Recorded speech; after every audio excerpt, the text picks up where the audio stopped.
How is President Trump looking on the world stage during his Asia tour? Here now to weigh in, Asia analyst Gordon Chang and former U.S. Army Special Forces Commander Jim Hansen. Gentlemen, thanks so much for coming on this morning.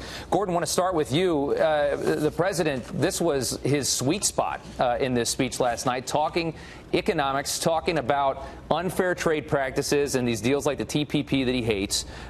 This is how he won those blue states. This is how he sold his message out that we're going to bring these jobs back. And Vietnam has been exploding with their economy. Is it on our backs that they've had that success? Well, certainly if you look at trade as a trade deficit or surplus matter, yes, the United States has run persistent trade deficits with a number of countries. Some of them are allies like Japan and South Korea. Some of them are adversaries like China, and some like friends of Vietnam. We're going to have, I think, a very difficult trade environment going forward, because those remarks about the theft of intellectual property means the Section 301 investigation that President Trump's trade advisor started a couple months ago in August. This is going to be a real source of disruption in their trade relationship with China, because China's theft of intellectual property can be as much as $300 to $600 billion a year. Wow. We can't ignore that anymore. Yeah, and we're trying to get a lot out of China right now in regards to Kim Jong-un and that as well. So we're being greedy in that regard. Jim, over to you real quick, just to look at the speech here.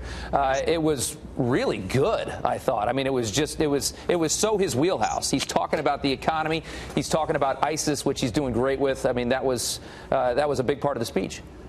I think after 8 years of Obama's cringing capitulation all around the world, it was a pleasure to watch President Trump proclaim that we will put America first, and to point out to the world that he's not going to put up with the bad actions that we have in the past. He said that we're going to go ahead and assert our power as the world's sole superpower and make sure that people like China, who have been, both on the economic stage and also in their support for North Korea, have been causing problems for the rest of us. So I think he's really changed the game and put the world on notice that America's back. Yeah, it's a very, very different president.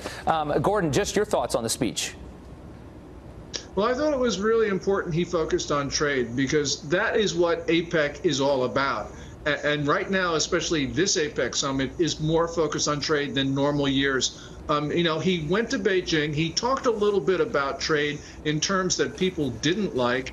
And I think that the issue here is going to be, going forward, that he's going to have very difficult conversations around the region. But that's a good thing, because at some point we needed to have these discussions. And, President Trump has to do it, because he's got midterm elections next year, which he certainly does. That depends Republican majorities. Yeah, absolutely. Jim, over to you real quick. We've got this potential meeting with Vladimir Putin. We don't know if it's going to happen. We think it's probably going to happen.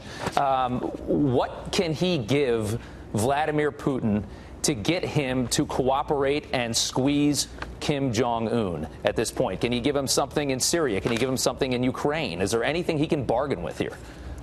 I think the bargaining power is that the United States is willing to use its clout to get what we want. Now, obviously, we have to give a little bit. I think we've already decided that we'll allow Russia to keep Assad in power in Syria. That's a huge gift to the Russians in their need to have a warm water base there. But I don't think he should be prepared to give too much. I think he wants to maintain a strong relationship with Putin and say that, look, you absolutely cannot help North Korea. And as far as Ukraine and other areas, we're not going to accept the status quo of you guys pushing your weight around with no American response. Absolutely. And I think Putin will respect his stance and his posture on all this, and a tough American president. Gentlemen, thank you so much for coming on this morning. Pleasure.